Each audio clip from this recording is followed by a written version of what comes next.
What's up, everybody, and welcome to Thursday night GiG Roundtable. I had all these notes typed out. I basically just scratched them. I mean, I still got them, but because Tom texted me like an hour ago and said, "Where's the link?" And I said, "Wait, you're coming on tonight?" So, as you guys can all see by the backdrop of Tom, it's Tom's back. He's doing okay. He's I guess I should let him give us the update, right? Yeah, well, first of all, thank you all for your many notes that came in all sorts of different ways. I'm sorry I haven't responded to everybody, but when you get a couple of hundred like that, at one level, it's a little overwhelming. You know, you're kind of like, okay, and I had best intentions. Okay, I'm going to look at the rest of these tomorrow and respond to some of them. And then the next day goes, and and some of these days in the last 2 weeks, they're all messed up. I really have to struggle right now to figure out which day it is. It's Thursday, right? No, it's Tuesday. No, wait, it's Thursday. And so I'm doing a lot of that. But thank you for your kind notes. Really appreciate it.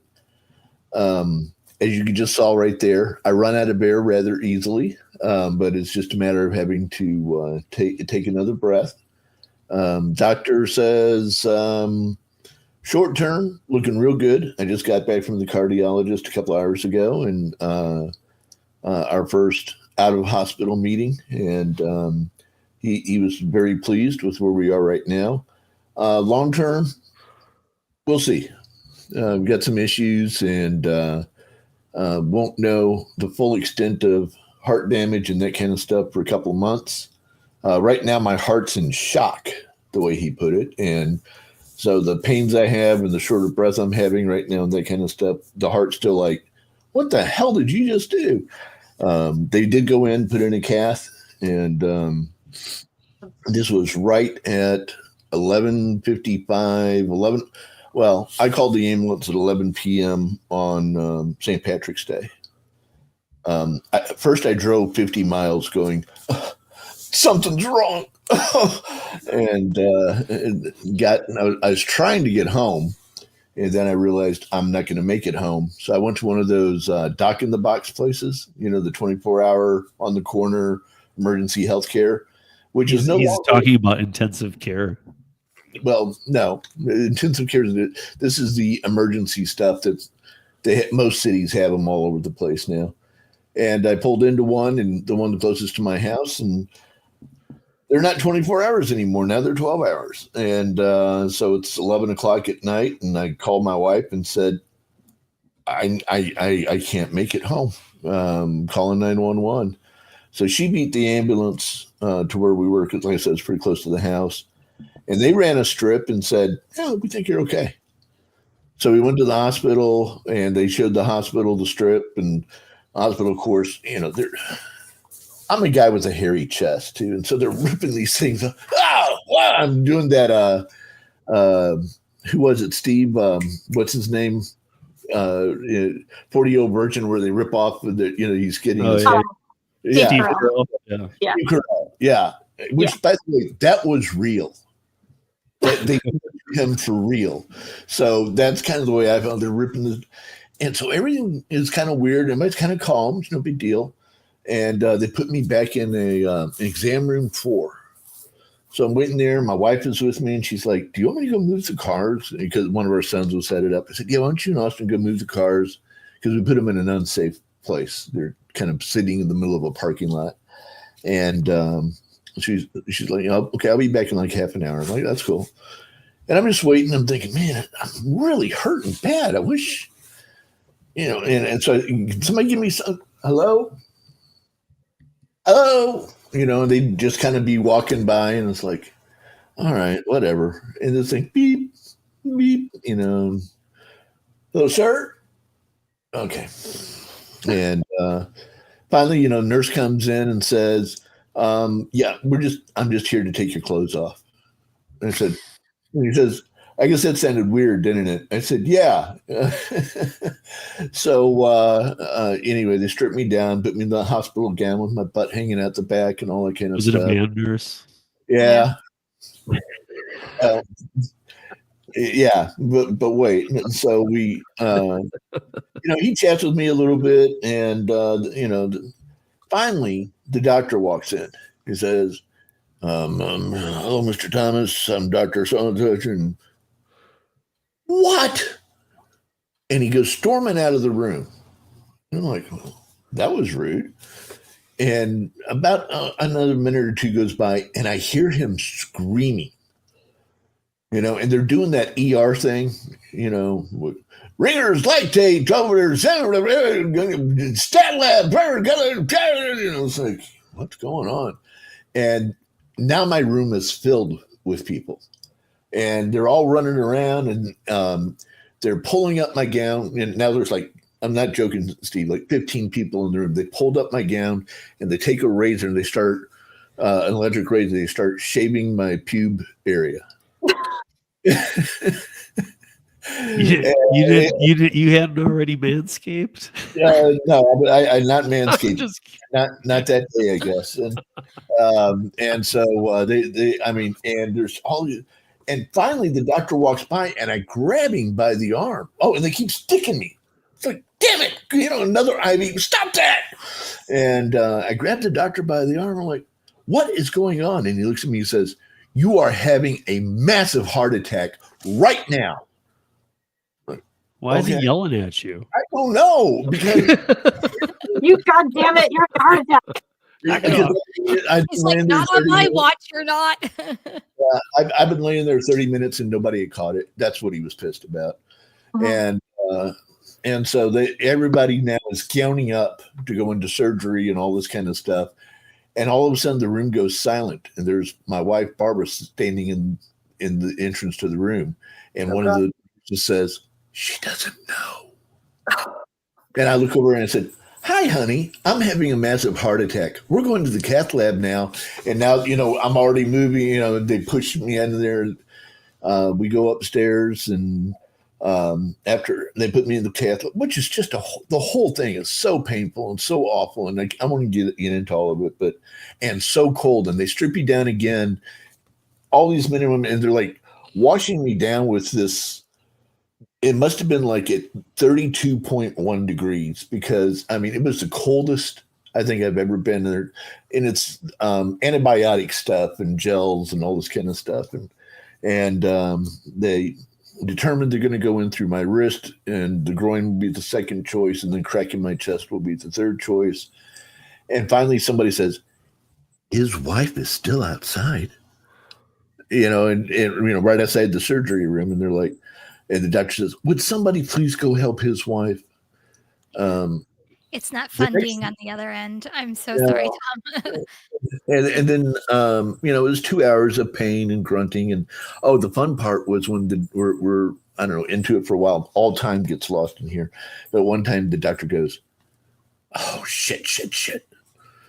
And the other doctor says something in medicalese. Third left vena cava across the speculum." And the guy was like, "Yes. Okay, pack it off. You got this. There it is. You got it. Go. So I don't know what that was, but it doesn't help my mood very much, And when you're on the operating table and you hear the surgeon say, shit, that's not good. Not good. So later, so I ended up in ICU for a couple of days. They started to move me down to general medicine. We're going to move you down to general medicine in an hour. And I was sitting up to eat dinner, and I passed out, and my blood pressure went to 75/35. Wow. It dropped. It had been 175/100 as my heart was recovering. And then my heart went, "Okay, we're done," and quit doing anything. And so that was all a mess.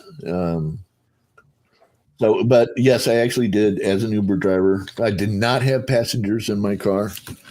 With that woman, I did not have passengers in my car, but I did drive 50 miles while having a heart attack. It started on Sunday, actually, and I just put somebody's heavy bags in the airport in the back of my car. And I thought, oh man, I must have pulled something. And so I went and dropped them off and then went home because I just didn't feel like doing it. Slept great Sunday night, which I never say that. And then Monday, everything was going great. And I picked up a gazillionaire. I mean, this guy had so much money. It was crazy. He'd been in Puerto Vallarta for 4 days, and he had 2 suitcases weighing 60 pounds. It was either drugs or cash or something. I mean, the guy was amazingly rich. But I dropped him off, and I drove maybe another hour or two, and it just kept getting worse and worse. And finally, I said, "Okay, let's get out of here." And worse chest pain, or were you having like it was more like tingling down your arm and stuff? No, I mean my arm hurt so bad, and it felt like there was a sword coming in my chest and out my back. And like most of you, okay, I have my end of the day routine that I can't sleep right at night if I don't finish up my day having my car ready for tomorrow. That's just, I don't know if others of you who do gig work like this are like that, but I have to be 100% ready for tomorrow before I can close down today. And if I don't sleep. And so I went to the gas station I go to and pumped, filled it up with gas. And the whole time I'm like, God, this really hurt. And there's this piece of you whenever you've been through something like this, first of all, if you're a male, you're going, this is nothing. I'm okay. Yeah. I'm okay. Yeah, I'm fine. And even a piece of you that's going, are you faking this? I'm like, does this really hurt as bad as what I'm letting on? And I went inside to get a sandwich, as I always do, and I couldn't do it. I couldn't pick up the sandwich. I couldn't pay for it. And that's when I got back in the car and called my wife and said, I think I'm in real trouble now. And she knew it was real trouble because I never say that. I would never say that. Yeah. So women, not to your wife. You call a friend or something first. Yeah. What the hell? Nice. So guys, listen to your bodies. Don't make excuses. Guys and girls, he is better at making excuses than you can possibly believe. Mm-hmm. I mean, it had to hurt me that much to make me stop. Yeah. And so that's my advice: is listen to your body when it tells you something's really, really wrong. Yeah. Yeah, Bubba Sue, exactly. It's a man answer. I just, it's like right out of the Notebook. It's. But it's also, if you've been to a hospital before, like I've had things done. I've been in the hospital for days before. It's just you avoided it every single cost. So it is finally when your body is just like, dude, go. Yeah. You better go.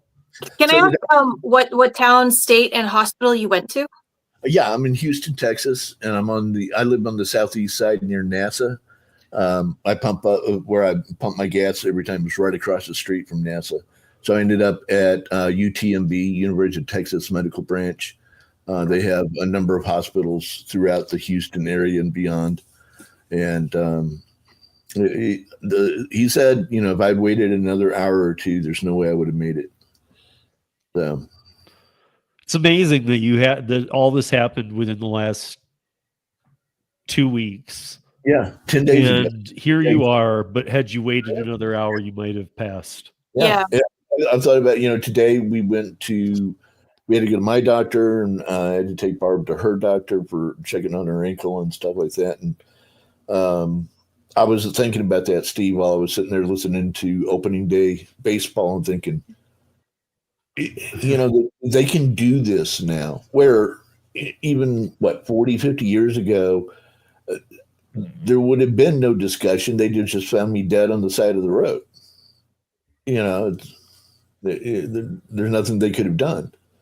And now you're back at work. I mean, I was sitting up eating within 24 hours and walking out of the hospital on my own, 3 days later. I mean, a big part of it, correct me if I'm wrong, but a big part of it's if they have to crack your chest too. No, they didn't. That's what I'm saying. Right. I know they didn't with you, but I'm saying if they do, that adds a lot of. That adds a lot. A lot. Yeah. Okay. So yeah, you want to avoid that as much as you can. Right. So, Meaning when you feel it. Yeah. Just like, I mean, I guess I would know, but like if What is the difference between the worst heartburn I've ever had? Oh, no, my God, man. Yeah, this was way past. And yet, still, I tried to convince myself, because I'm a guy, that this isn't happening, that this is not true. That you were just dreaming, maybe. I'm stressed out. It's been a very busy weekend. St. Patty's Day, very busy day. I'd put in about 10 hours. I'm tired. I'm stressed. If I just go home and lay down, I'm going to be fine. Yeah. Absolutely. Like my husband's the same way. He's so stubborn. I can't get him to he's like, oh, I got this giant gash at work. Like, did you get stitched? No. So yeah, I make him take super good care of himself because I do not trust that in an emergency he would act. Yeah. So we need less emergencies. Yeah. You're lucky my husband didn't feel any pain when he had his heart attack. So that's the widow. Lucky stars, you actually felt it and you got help when you did. Yeah, that one's called the Widowmaker, Kim. And that's what he had. If you have any symptoms, that's the Widowmaker. Yeah, that's what he had. Yeah, coming. And that's wait, when you don't feel it coming, then what? Yeah, just drop. Yeah. I mean, you're standing, you feel fine, you just drop. Yep. Wow. And if you don't get the right attention fast enough, you won't make it through that one at all. Yeah. No. Wow. Just take care of yourself, everyone. Very important. Yes. Please take care of yourself. For all of us who are doing this gig work, so let's turn this into a learning opportunity. For all of us doing this gig work, we know that we're not taking care of ourselves. We sit a lot. Yes, we jump up and down doing deliveries, but we sit. And, I don't have time to sit there and go to Luby's cafeteria and get a well-balanced meal. Give me a Jack-in-the-Box cheeseburger and some fries and a Coke, and I'm going to go for another couple hours. And, at some point your body goes, yeah, you know what? No. Enough of the bullshit. You're done. Yeah. Whether it's tonight that we start or not, I had to ask Cheyenne just this week. I said, you know what? Because she does a lot of this stuff. She does a lot of she did that mommy health classes and stuff for pregnant women and other things during the pandemic. So after Tom's scare, I actually asked her if she would do a little hey, what's an easy fitness thing for the car that we can actually get some people to go do?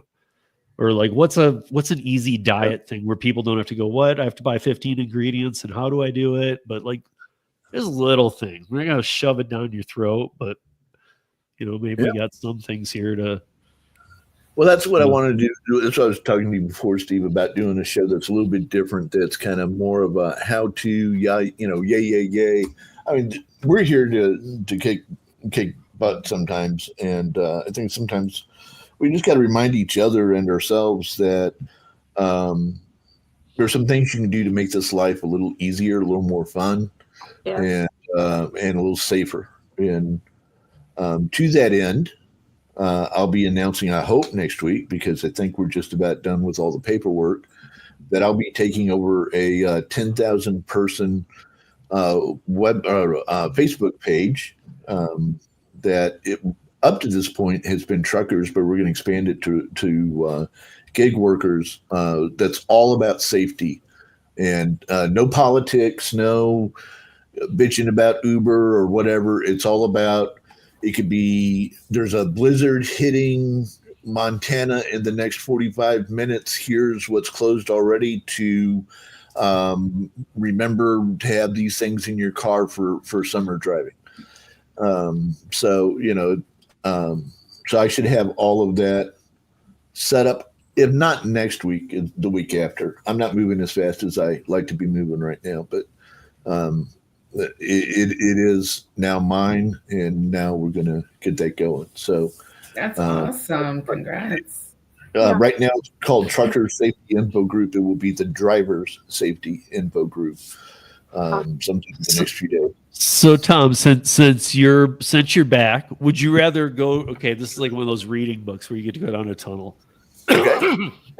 Would you rather go down the DoorDash driver who was shot for doing his job tunnel, or the Uber Lyft article on Prop 22 that actually is the person I've had on the podcast lying, and we can go through that. Let's do the second one. I mean, I was just shaking my head on all that. That's just What's with these options? Really? I learned 45 minutes ago Tom was coming. I mean, here, let me see what else I got. It's hard. I mean, like, he just went through something big. I don't know what to do. Oh, I'm good. I'm all for this health talk. I know it's not relevant, but I actually used to train people with their diet and health and everything too. So, like, I'm a huge health advocate, so I can do either. I'm good. Well, I mean, if Cheyenne has something for tonight, we'll fit it in. Yeah. If you do, that's up to her. I just meant like the weeks forward. I had asked her if she'd do it. It was Tom that kind of made me think of it, because if you guys don't know, and that's up to Cheyenne if she wants to share it too. But I see her other stuff, and I mean, I would guess you guys should as well. Like, yeah, I mean, that's almost like that's probably like the content. A lot of you, maybe you'd ignore it, but a lot of you might benefit from it. That's the thing. It's something that I tried to start on my channel, and I was like, it's not getting the traction that I want it to get, because it's hard, right? It's habits. It's your life, but then you have a scare like what Tom went through, and then you realize you only have one body and you got to take care of it. And if you don't take care of it, then you're going to realize what's going to happen. I did have a few ideas for like if we have time today, or maybe we could do it next week, but more like if you're out for the day, or if you're out part-time, because, you know, I'm part-time doing this. So the meals that you can bring and the meals that you can have in your day, that's going to make it a lot easier for you. Because I know a lot of people, because I see it, you know, gig workers run on energy drinks and oh my God, go into fast food restaurants, but that's not going to help you. That's not going to help in the long run. You're sitting down all day, as Tom just said. You know, there are different exercises that you can do while you're in the car, when you're out the car. You know, a lot of people, they're like, oh, well, I'm busy, so I'm not really sitting in the car much. But if you just get up to go into the restaurant and come back, you're still technically very sedentary while you're going from restaurant to restaurant, customer to customer, you know? So there's still some movement that you can do. There's a lot of foods that you can bring. There's a lot of foods that if you're someone, you know, that you tell yourself, well, I can't meal prep anything at home. Well, there's things that you can get when you go out there. If you're going to buy something, there are places where you can buy things that are a little more healthy, a little bit more fill-in. And yeah, so I do have some ideas. We can talk about it either today or next week. But yeah, it's something that I've been doing this since like 2015 with moms usually. And then when I came into the gig world and I saw what was going on, and I was like, oh my goodness, okay, we need some help in this. But as I said, it's habits. And now you're dealing with adults, and usually it's men. They don't want to, you know, hear the different ideas that are out there, right? But it's important. It's really important, because at the end of the day, you're doing this for your family. You're doing this for you. And if you want to keep doing it without any issues, you need to take care of that body that you have. So honestly, everybody in the chat, put a thumbs up if you take your own lunch or whatever. Even if it's not the most healthy lunch, just do you take your own lunch? I do. I do. I thought- If I'm out like a full day, I take my own lunch. But put a thumbs down, honestly, things- if you don't. If you just figure it out during the day, because my guess is maybe we won't get the best read here, but my guess is most people don't. I thought Kim, you just stole like a French fry per bag and Put a sticker back. Yeah, I buy food while I'm out, but I just know what to look for. It's never fast food or anything. But I go to like a grocery store. I know what to find in a grocery store that I could eat. It's not bad for me. Sure. Exactly. Well, Understanding what food is important too. You know? I do want to have those conversations, and you know, we can talk about the best time to do that. But you know, it's I think that's something to talk about. You know, in Houston, we're starting next week. We'll be in the 88 to 90 degree range from now till October. You know, well, until it gets hotter. It's hard to have anything in your car because if you're out of your car more than 5 minutes, it's ruined. It gets hot. Yeah. Gross. So Cheyenne, I guess one of the goals will be heat-proof food. Well, yeah, there's definitely ways to do it, right? Because like in the summertime, I don't know what 80 or 90 is for us in Celsius. I'd have to look it up. Well, in But the summer, in the his summer- gets way hotter though too. No, I get that. But I Yeah, mean, like way in the hotter. summertime, the things that I do, if I'm bringing something that, would either spoil when it gets hot or whatever, I do have like a cooler thing that I carry with me if need be. Yeah. Like granted, a lot of times I do, like, I don't remember who it was that says that they go home. I live in my area where I deliver. So a lot of times I would just drop in the house and pick up something and then go. But if I'm out for the full day and I don't want to come back home, then I'll just pack everything with me in my cooler and then I'm out. But yeah, there's definitely, when there's a will, there's a way. And that's what I'm saying. We just need to talk about all that at some point. 32 degrees Celsius is what we start hitting. Oh, okay. That's early. Wow. Okay. It's Houston. It's Texas, baby. Wow. It's time. Let's go. Yeah. We're waiting for it. I wish we're getting more snow this weekend. Well, wait, Tom, you can handle this story. And actually, Tom can and I handle talked any- about this story at nauseum for so long that it's just funny that it's surfacing. When is this from? The 26th, so it's from yesterday. And God, I love Cal Matters. I love that they're the one, like, they say they're the nonpartisan. We're just evenkeeled.org. Don't worry about it. Yeah, okay. Yeah, right. I've read your stuff before. Some of it I don't like. We are the only nonprofit newsroom devoted solely to covering issues that, okay, whatever. But so this is now about Prop 22. There is a lot of there's quotes in here from Nicole Moore. I've had Nicole on the podcast before. I can call her out on some of these lies because they are straight up lies. But Nicole and I don't see eye to eye on a lot. Same thing as same time era as like when I had Vina Dubal on about this same stuff, and she's the law professor at UC Hastings. But now Uber and Lyft drivers rallied at 3 California city halls yesterday, calling attention to a long-running lawsuit against the companies over thousands of wage theft claims. But this is a little bit different, worth billions of dollars. So the rallies came as court documents show public agencies are now in mediation and negotiations to possibly settle the suit filed by the Justice Department, by the city of San Francisco, Los Angeles, San Diego, and other parties. It seeks back pay damages for Uber and Lyft drivers who worked for the companies from 2016 to 2020 before the passage of a ballot initiative that classified app-based gig workers as independent contractors rather than employees. That's Prop 22. And that happened in November of 2020 when it was on the ballot. It passed by 60% to 40%. It was by 3.5 million votes it won.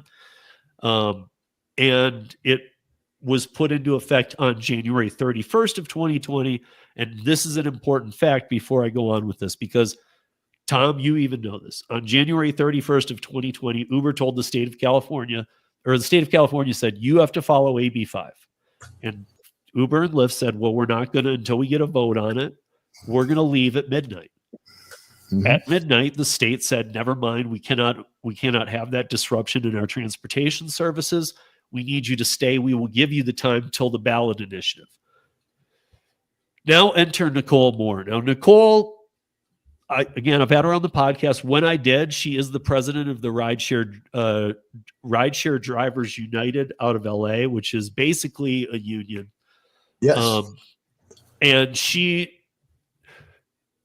I don't know, she misrepresented herself with me. And we actually caught a couple of hiccups because it was post the other interview I had done with Vina Dubal. And I think she was coming on almost to clean up some of Vina's interview with me, but it ended up being more of a problem. And she says, so we're asking the state to stand strong. These cities have a backbone not to let these companies off the hook. This is Michelle being quoted here by Cal Matters. Again, she's not only the president of the Rideshare Drivers United. Somebody had pulled up to me that her income from like the last 3 years is over $200,000 a year, but she's a protester in California. So to me, basically, and sorry, Michelle, sorry, Nicole, if you're watching this, but you're a paid union fighter. That's what you are. I don't mind saying that now either, because she doesn't even do the gig work anymore. That's how she gets paid. So the lawsuit asserts that Uber and Lyft drivers were covered under Assembly Bill 5, AB 5, that basically meant everybody was, if you were an independent contractor in California in 2020, overnight you became, you had to be an employee or have employees if you had a business, even a 30-year business that didn't have employees, and it ended independent contractorship in California overnight. And it was to go after these gig apps, but instead it caught all these other people in the net that we've had on the podcast many times. But that's when Uber and Lyft said, no, we're not going to follow this. We're not going to pay these fines, and we need till November to get on the ballot. They allowed that. It then passed by the 60%. And now Rideshare United is saying that drivers who drove from January 31st until, and again, you guys, we are not on the side of Uber and Lyft, but this one, I gotta I'm on the side of what's right, and this is just ridiculous. So from knowing that the story, and the California said, fine, you can be on the ballot. And the deal was, if you lost the ballot, it would backdate to January, and yes, you would owe your AB5 money. If you won on the proposed ballot, that was your, no, you don't belong in this AB5 category, so therefore there would have been no fines. They won. And in a state like California, you get 60% to vote for Uber and Lyft's proposal is pretty big. But so they want $1.3 billion is what they've estimated in based unpaid time to drivers who were not treated as employees during that time period. Did you follow that at all? Did that make any sense? Because yes, honestly, it doesn't make it. Yes, I followed it. No, it makes no sense at all. And again, I come back to nobody lied to us. Yeah. Okay. I was not promised a salary. If I show up and drive and I have people in my car and they send in them, I get money. If I stay at home, I don't get money. Nobody promised me to take care of my car. Nobody promised me health care. Nobody promised. That was the deal I agreed to. And shame on these people who come in now and go, well, Uber and Lyft, they were hurting the drivers and they didn't know they were going to get paid if people weren't there. Yes, we did. That's how you signed up. But here it even goes farther, and then you guys can anybody please jump in. But here it even goes farther, because I know Nicole. I know her before she came on the podcast. I know who she is. I know her history. I know some people who know her very well, and I've talked to her on off camera. I'm very familiar with what she does. She was the one battling for Prop 20 or for Prop 22 in the beginning. She said, yes, this is great. You're going to give us a health stipend. You're going to do this. And now we've heard about these people. Now they're like, wait, Prop 22, this isn't going so well for us. We need more. We want more. And now they're saying, hey, you know what? That time when you guys hadn't voted on this yet, you owe us back pay. And it's like they got exactly what they wanted, which even felt like, Tom already said it kind of, but already felt like too much as it was. And then it was like 100, like she's arguing down here. She said voters were presented with Prop 22. This is a quote from her, as a good policy for drivers and passengers. It was the biggest fraud. One example she cited was that gig workers were promised to be paid 120% of minimum wage. But she said that if you actually looked into it, it was based on active time. Yeah, it's called read the document before you speak on it. Like, it said it in there. It just, we weren't there yet. Nobody was comprehending all this. They're like going, what? Active what? Like, that's why I say it's a joke. But yes, it was based on active time. That's been our laugh the whole time. Because if this space ever fell at all, that active time would be much harder to get. And therefore it would never pay off to have that. But here she is now. Now she's arguing, I never wanted Prop 22 and we need to fight. And I'm like, I have you on my audio podcast saying that you want Prop 22. I can play the clip. Yeah. You know, it's, I don't know. And I mean, now it's not taking the other side. She said, I never had the back of Prop 22. Bullshit. Coming up with these people who think that and I'm not even sure they really believe they're trying to help us. I really don't, but that's a different thing. But they come in saying, you know, I'm from the union, I'm from the government, I'm here to help you. And, you know, I don't think that they really even believe that. But if you destroy Uber and Lyft, let's say you're successful in destroying Uber, Lyft, DoorDash, and everybody else, who won then? Yeah. I mean, Uber does have a nice cash balance now. Lyft, not so much. DoorDash, so. If you say you got to pay out $1.3 billion, which, by the way, Thomas, WTF, I agree. $1.3 billion? I know. Really? Well, she said 20. There's a portion of it that's 2016 to 2020. That's the 1.3 billion. Yeah, but then she also counted in January to November because the ballot hadn't been voted on. But the deal by her own government was, we'll give you till then. Otherwise, they were leaving. They weren't saying. And it was all based on a win-loss scenario. If we lose, we'll pay that back amount. If we don't, we're not gonna. And they won. And now she's saying, well, I never had the back of. It just really bothers me. I've literally seen her jump 3 different ways in the 6 years I've known her. And somebody said it in here, high speed drifter, or not that. Sorry, this. A lot of protesters are paid. That's what I was getting at. She is the leader of paid protesters. Yeah.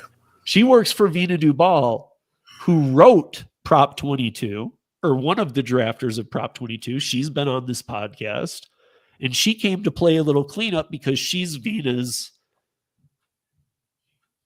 cleanup person, or I don't even know how to say it. She's Vina's like make it look real though. PR person. Yeah, but even more, she gets out in the front lines and she gets like 5 people and we're striking. Like there's only 6 of you. Like it's everything's a scene with her. Like her profile picture on Twitter is her getting arrested because she had a line and cops said, no, you can't do this. You're blocking traffic. And they arrested her. And she had somebody take the picture. She wanted that as her profile picture. So she's just the drama. She is. And I mean, like, I've got no problem if you have a real fight in you, but when you're making $200K a year to wear the same t-shirt and make everybody think you're one of them, that ain't cool. She ain't one of me. No, she's not even one of the people she's representing. I hope somebody's listening right now going, I'm gonna tell her, go tell her Steve said hello. And I hope she's enjoying her probably $250K a year now. Because you drivers aren't, and she's representing you.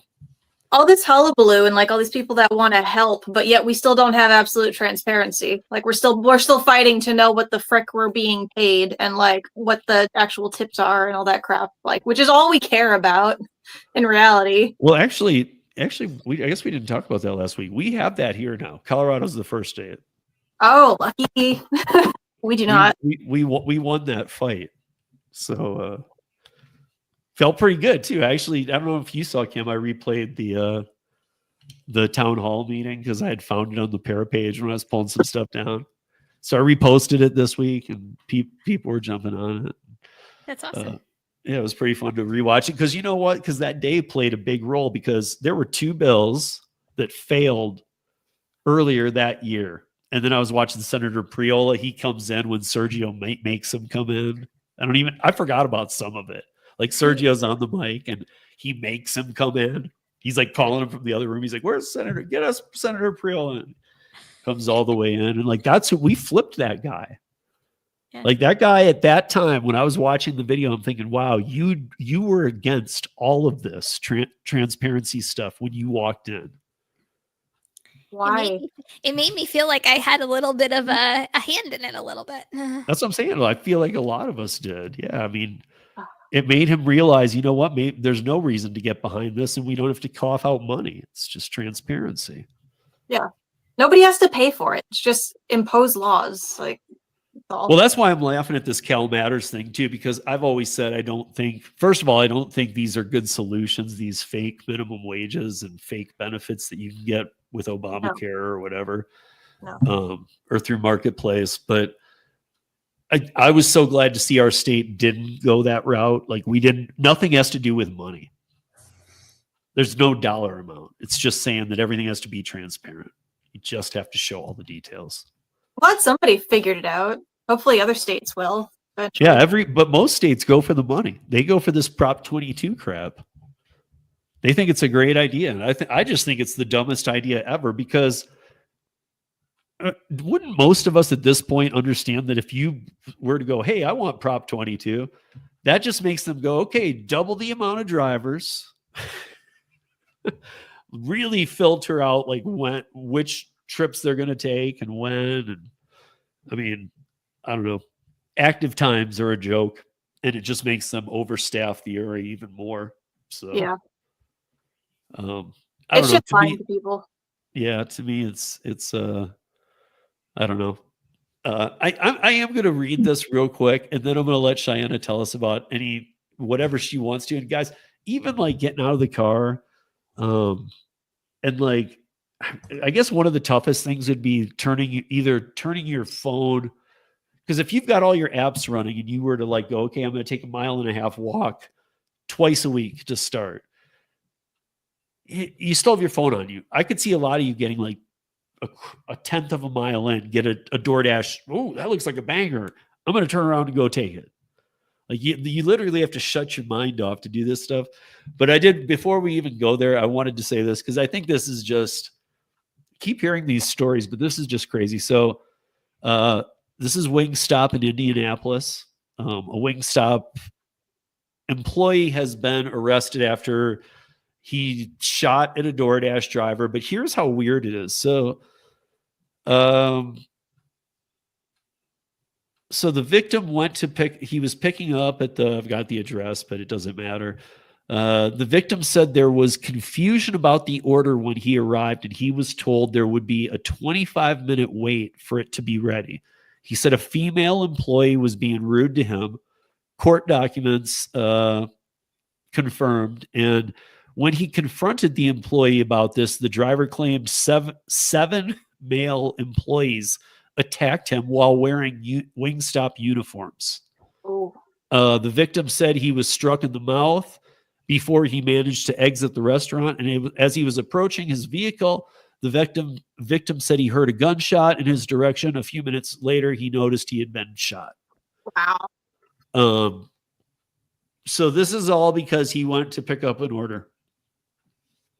I feel like there's more to the story we're missing.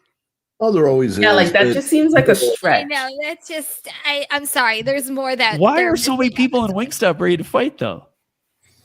Is this like gangland warfare? What is this? But why is everybody so like on edge and like unhinged? And I don't understand. I don't understand at all. I mean, we hear these stories all the time. I thought this one was odd because why are 7 people coming out and getting him? It must be If there is more to the story, why isn't it being listed here? Yeah. I'm going to guesstimate it's probably a rough area where they deal with a lot of violence. And maybe the people at that restaurant had dealt with some sketchy people and they were just on edge because they didn't know I don't know. Maybe they expected this guy to just be some other asshole they dealt with before, and he's just got the shit out. So a person down on their luck who might have to live in this area, doesn't want to, but does DoorDash and just moved there recently because they had to downgrade where they live and they don't know much about the area and they're just out dashing. This is what they can expect. Yeah, like I guess that's horrible. I mean, I don't Without know. knowing more to the story, we can't. I remember when all the days were being afraid of rideshare. Yeah, I still am. yeah, But that's now- what I'm like. but I now- still am. But now it's like, you could but now not it's get me to do food. rideshare. Sorry, Tom. You could not At get me all. to do rideshare even if you paid me to do it. Sorry. And I feel the same way about DoorDash. So, it's all depends on set up and what you're comfortable with. And that's what makes the show great. And that's what makes the gig economy great. And that's what the people who come to help us don't understand. Yep. Is that we each can find our niche. We can work our niche. We can be good at our niche. We can make money in our niche. None of us think we're getting rich. None of us are going to retire next week because we did. I've already retired, but we're none of us are going to become multi-gazillionaires from doing gig stuff. We never were planning to. Okay. Sorry, like that gig voice. That's good. It's kind of true though. I feel like they never There's have a more lot than of two employees there's a at lot of time. backfire coming back at Wingstop here. That's kind of funny because I see Brandon doing it too. It's like you're overlooking the store and you're like, Wingstop does suck though. Like, okay, but it still happened. Oh, but man, it Is it seems that like bad? We don't have any. I You take don't know people. Wingstop? Oh, you're lucky. I mean, that's probably the number one restaurant I take people to. Yeah. Yeah, I dealt with one a lot in Manchester, which is a very ghetto town. A lot of poverty and everything, and a lot of violence. And yeah, it's like I always got the vibe that everybody was a little bit rude at Wingstop, so I just kind of kept to myself. I kept quiet, didn't want to piss anybody off. It was usually younger kids like that were local, and they just like did not want to talk to me at all. Didn't want to deal with me. They just threw the food at me and sent me on my way. So normal, I guess. I mean, I guess this puts Wingstop as worse than Wendy's. Probably. Wendy's is Like just at 'cause Wendy's, they're you'll grow old, but at Wingstop, you'll get shot. Yeah. Yeah. I rather grow old than get shot. Yeah, for sure. But Cheyenne, I don't know. I'm growing old. It's not that much fun. Since we're rolling up on the end here, I didn't know Tom was joining us, and obviously so glad. And everybody, thank you for all the good, nice comments about Tom being back. What do you got about health, or what's something that we can trick these people? I mean, get these people. No, guys, but seriously, like I was concerned when all this happened to Tom. Tom's a friend of mine too. I talked to him on the phone. I was texting with him, and it just got me thinking. That's why I asked Cheyenne, because I know she does this stuff, and I thought, this is probably a good time to like talk about little things, something. Yeah, it's not it, and this is a thing that we need to remember, right? You can go out there and completely change your eating habits, completely change your lifestyle, and then 3 days later, you're going to crash.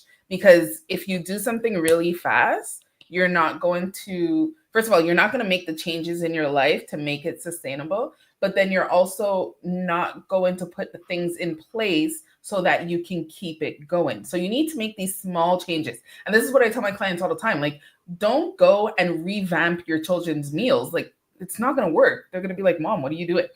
Just little changes every single day. If usually you have 3 energy drinks a day, well, replace one of them with something else. And look, I'm not going to go out there and tell you, oh, have a soda or anything like that, because to me, those aren't good. I know, Kim, I know. We've spoken about this before.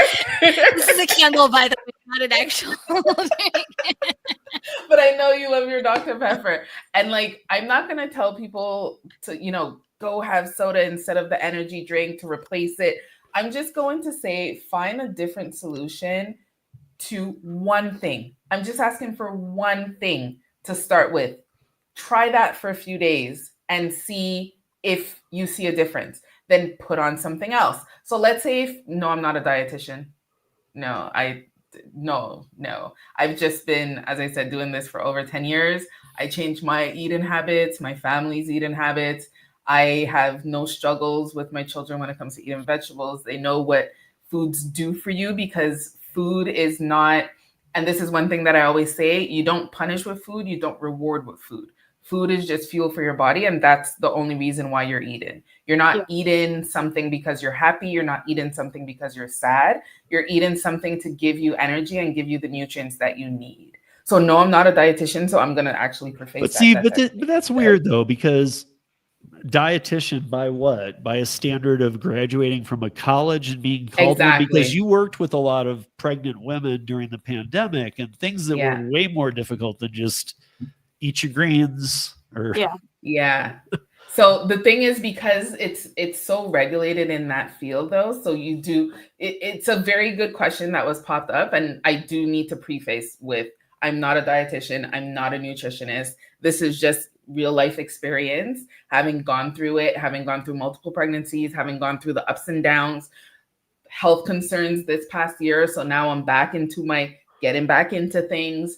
And it's just real life experience that I'm given. So I feel like when it comes to real life experience, the issues, especially when I started doing gig work. I was like, wait, I need to bring my regular habits into this gig work life, because when you're home, it's very easy to plan your meals, to make sure that you're eating at specific times or whatever, having enough water throughout the day. But when you're in your car, I remember the first week, I was going to pee every 2 seconds in restaurants. That's not fun. That's not productive. And I had to think about it. I'm like, wait, I can't drink the same amount of water that I normally drink when I was home, but I can still make right choices. So I'm just asking everybody, please make one change this week, just one, whether it's replace a soda, bring a meal with you. If you're stopping to have, I don't know what kind of snacks you guys normally get, bring some veggies, just cut up some veggies, go to the store, buy a pack of veggies with hummus or whatever.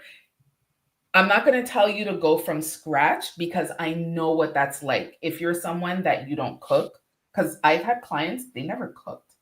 And for me to tell them, oh, well, here's a meal plan for the whole week, that's not going to work. So you need to, this is why I like to tailor it. Or replace a candy bar with a Cliff Bar. My son and I eat them all the times. I mean, they're actually good. They're good. Yeah. And then you go from there.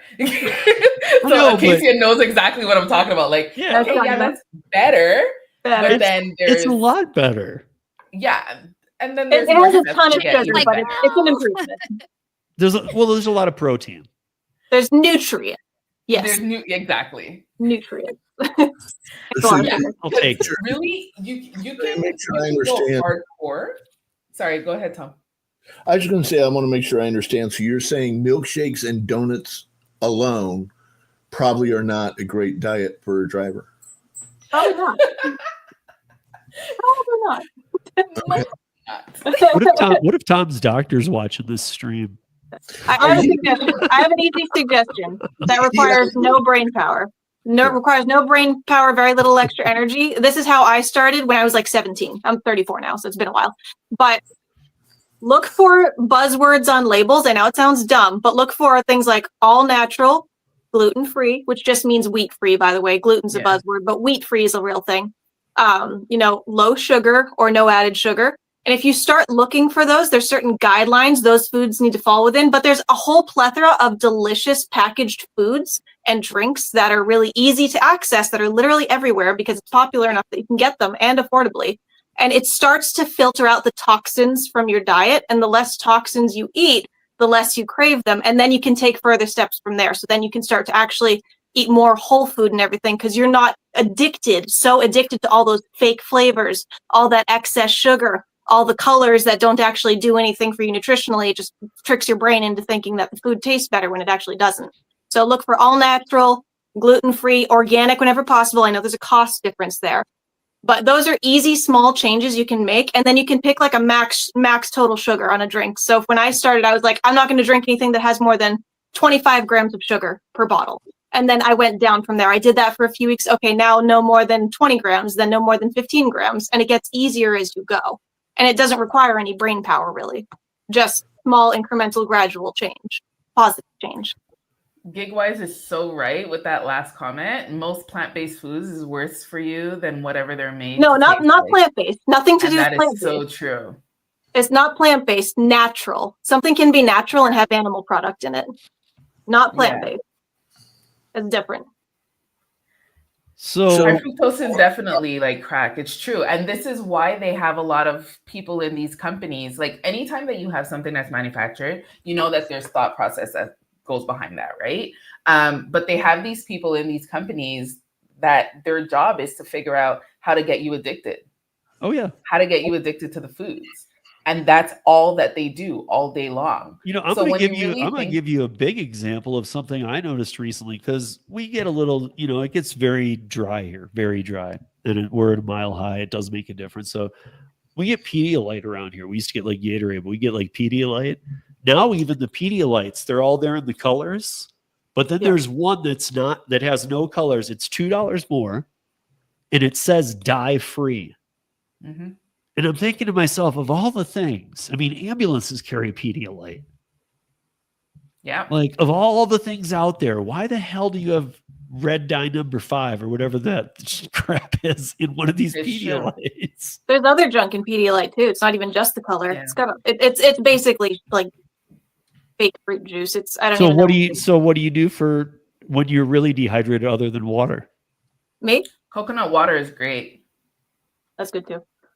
Water is a very natural thing that you can get. I don't do, like, whenever my children are sick, I don't do Pedialyte. I never touch Gatorade because that's just sugar in a bottle. I rather give them coconut water.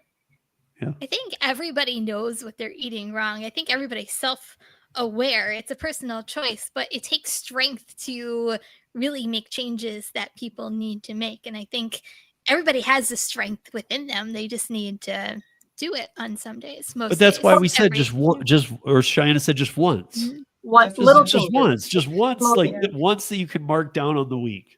Boom.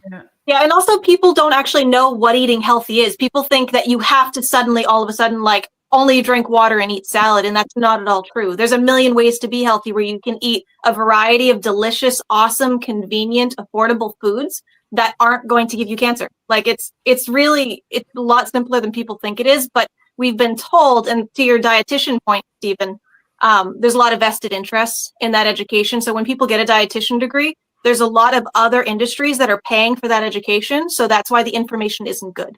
Honestly, it's very narrow and it doesn't give you a whole broad spectrum of information. And it's often actually vegan bias or vegetarian bias, which doesn't work for everyone. No, it doesn't. There's problems with that too. I couldn't do that. I couldn't do that. My son and I are carnivores, and I'm sorry. That one I'll have to argue. So I tried a day and I was like, okay, no, I need some meat. Yeah, you can eat all the meat you want. You have to look at sourcing, grass-fed, whole, undyed, non-processed, local if you can get it. There's no evidence whatsoever. There's not a single study that isolates for quality, whole, especially like pasture-raised meat that has any negative health effect at all. There's not one study that shows that. It's all in association with fast food, things eaten with buns, things eaten with soda. That's all that the studies are correlated, and processed meat like hot dogs. That's what they've studied, and that's what has been found to have negative health outcomes. But you can technically eat all the meat you want from the right source. Damn, a lot of health in here. And I got 15 seconds to close this out. Yes, you do. Or 45 chop, chop. seconds. Yes, you do. You guys, Tom's back. Hey. And with that, we'll see y'all next week. Have a good week, everybody.